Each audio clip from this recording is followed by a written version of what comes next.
A diver discovered a full train car under the ocean, but what was inside changed his life forever. Jonas went diving alone. He expected a normal day underwater, but as he swam deeper, he saw something strange.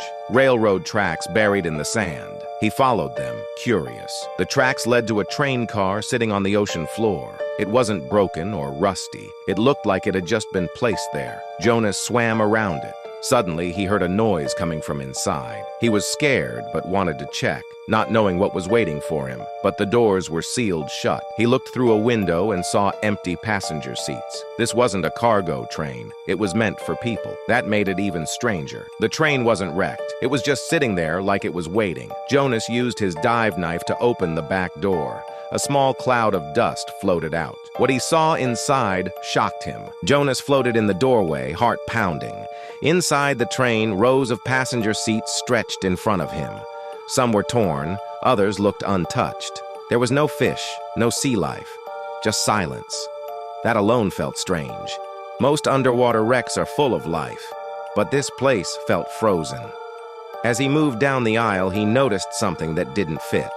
A small blue backpack was strapped to one of the seats. It looked too new, not like something that had been underwater for years. He swam closer. The zipper was still clean. He opened it carefully. Inside was a children's book sealed in a plastic bag. The pages were dry.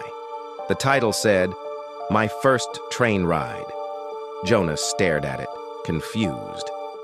How could a dry book be inside a sealed backpack, sitting on a train at the bottom of the ocean? He looked around again. Nothing else had moved. But now the silence felt heavier, like something was watching him.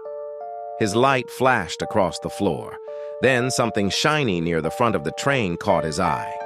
He swam toward the driver's console. A small keychain hung from a hook. It was shaped like a conductor's hat. He reached out to touch it. Suddenly, a soft sound came from behind him. Jonas spun around. One of the tray tables had folded down. On it sat a paper cup. It hadn't been there before. He knew he hadn't touched anything. The water was still. Nothing could have moved that table. Now the train didn't feel empty anymore. Jonas backed away slowly, keeping his light on the cup. His hands were shaking. He felt cold, even though the water temperature hadn't changed. He swam back toward the exit. Before leaving, he looked at the backpack one last time. He placed the book back inside and zipped it closed. Then he slipped out of the door and closed it behind him. As he swam away, he didn't look back. The tracks behind him faded into the dark, but the feeling stayed with him. That night, Jonas didn't sleep. He kept thinking about the cup, the backpack, the book. A week later, he got an email from an unknown sender.